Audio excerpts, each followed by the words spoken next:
Hello, it's time for one of James Radio Diary entries for that day. It's Friday, October 10th, 2025.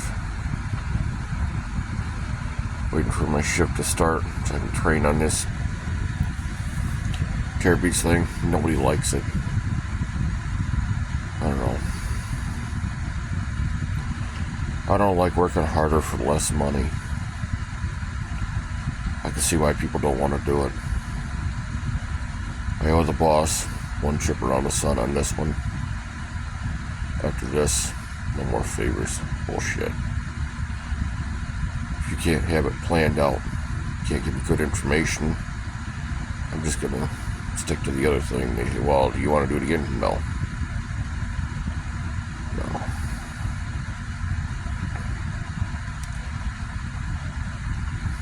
Not that I'm not grateful for the job, I am. I'm looking for a lover.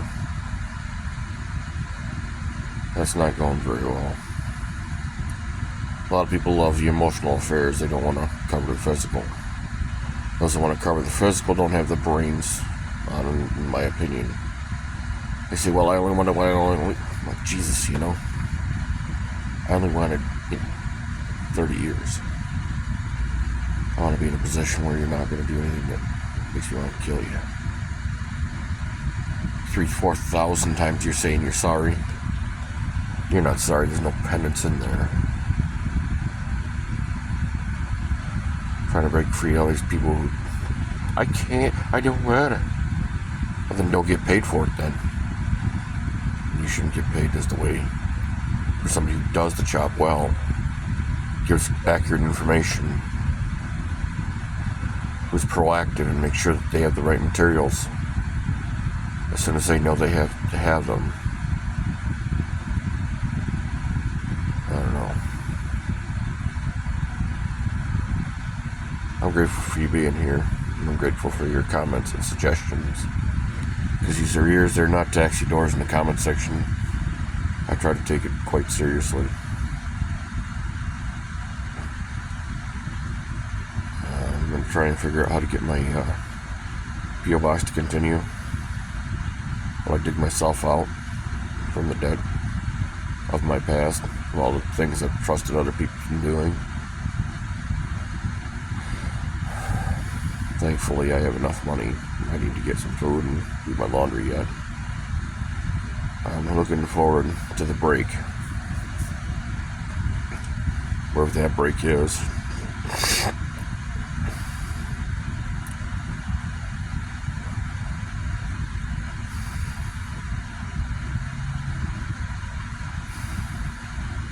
I'm a company driver. I'm grateful for being one.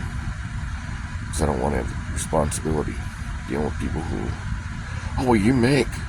Yeah, but I have responsibilities. And I'm not an ATM machine for people who want to be a loser. That's why my first cousin, I don't like being around her.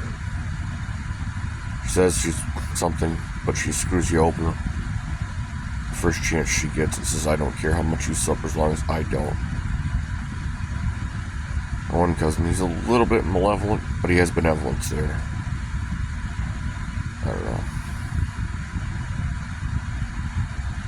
I made mistakes along the way. Andrea Shea. She tried and I made a mistake. I didn't cover it.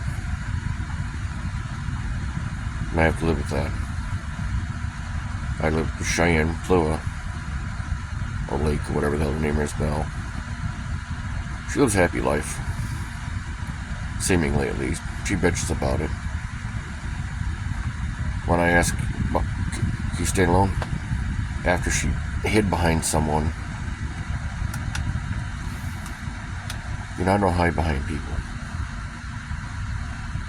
I'm responsible. I have to look myself in the mirror. And I have to look the darkness that has been ensued, accepted, brought out by people who half-ass it. Then they, you didn't get the right thing to happen because you didn't do your job. I did my job, and I can only do with what I have, not with what I could have, would have, should have had, or what could have happened if you'd have done it right. And if you think a couple of days of crying, a couple of months of crying is what I'm trying to avoid. I don't care about the crying. Not that I like crying, just that crying for me is a lot better than looking in a mirror, regretting that I've murdered people. That I've had these instructional dreams. I'm trying to avoid that. Because I know where that leads. I know there's no I'm sorry for murder. I know that I'm the man that has to look myself in the mirror. Look myself in this camera. Say I've turned down $1 million opportunities because I can't see building myself up and building and then losing so significantly that murder becomes the right answer for assholes who just weren't worth it.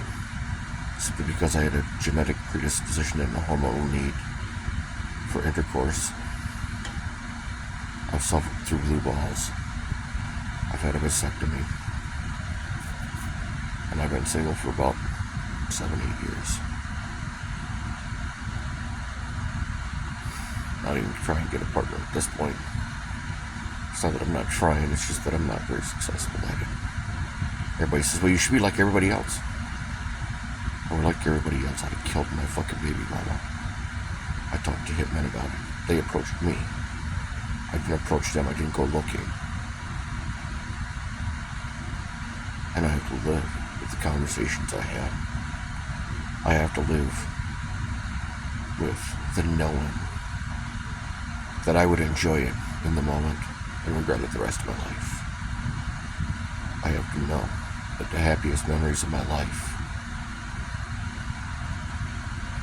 a great deal of them, are vicious and brutal. Just simply fucking me. They're the vicissitudes of my life. I'd love to have all the great things, and I applied for them. I just keep getting losers. So finding people isn't hard, it's sorting out the fucking losers, the liars, people who don't understand the concept of what they're trying to sign on for. Then they won't give up. Well, I will. Yeah, well, I don't work like everybody else, and I ask you specifically for something that you won't turn over, and then when you say, well, I'm not giving up. Yeah, give up. You lose. You're a liar. You couldn't cover your end of the contract. And relationships are a contract. Love is a contract. Love isn't something that happens. I'm not saying it can't happen. I'm saying that the most love I've ever seen, the truest love I've ever seen, takes time, and it's decisions that help the other guy, even if they hurt you. They support unconditionally the betterment of the society. Most of the time, that's not with me. And I've turned down people just because somebody had their hand in it, but they shouldn't have had their hand in it. And I've seen it. And the last time they did, 20 years of emotional and financial torture. And it wasn't quite that long, but it was still, at the time that I had seen it and turned it down. I did that. I'm the one that has to live with turning down people. Perhaps they were okay. I don't know. But I can't have someone's hand in my life that utterly obliterates it. That's why I walked away from my mother, my father, my toolbox, and all the tools. That's why I've turned down people who abuse me for 2, 3, 4 years. Well, now I have 3 years of your actual behavior. 2, 3, 4 years. At 2, 3, and 4 years, son of a bitch, man, you should have stepped up. You could have stepped up. You refused to step up, or you only wanted to step up where it benefited you. Where it would give me 10 seconds of pleasure for 200 years of pain, for 20 years of pain, for a lifetime of looking in the mirror and having to realize, yeah, I fucked that girl. She decided to have a baby. She decided decisions that created the mens rea that allowed me to commit the actus rea with enjoyment and pleasure. And there is no excuse. There is no polite. There is no polite way around it. And I'm clinging to the ideation that I want a partner. I goddamn do. My support system isn't local, so I don't have a lot of, hey, can you do my laundry? Hey, can you come out and do this for me? And now I need it. And I need food. Not that I don't have food. I have some. I just need to replenish my stockpiles. Because I'm trying to dig myself out of the financial hole that I'm in. From trusted liars and losers. And some of the vicissitudes I've had to take to get where I'm at today. I'm only about 8,000 in debt. 2 years ago I was almost 20. So I am grateful that I am moving forward.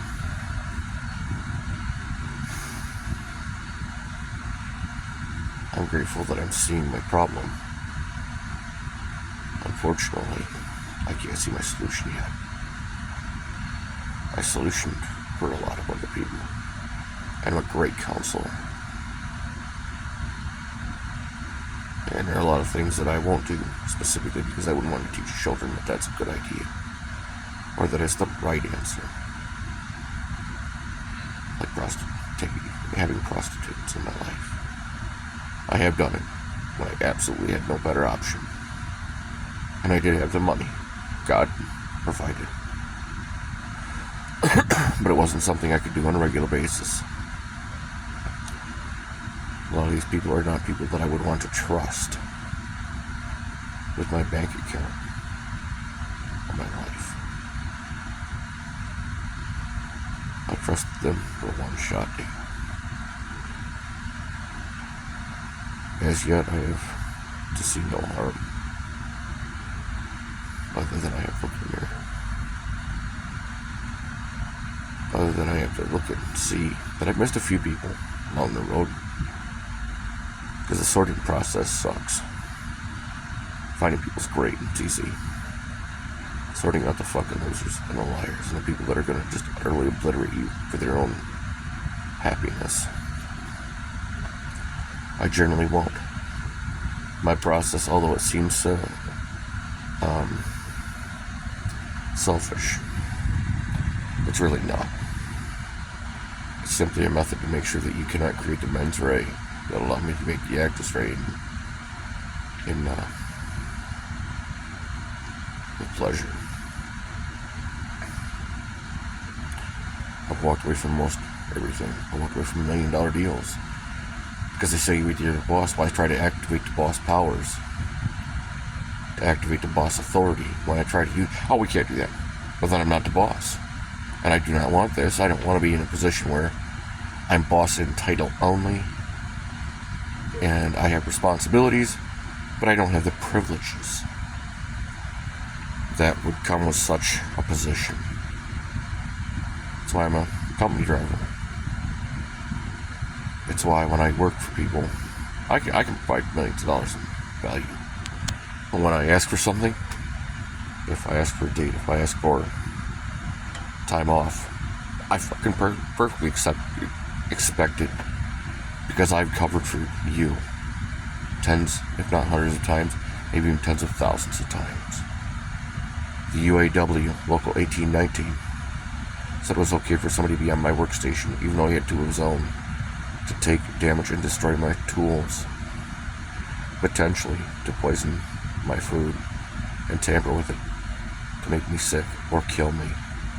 That's why I think the UAW is a piece of shit lying organization.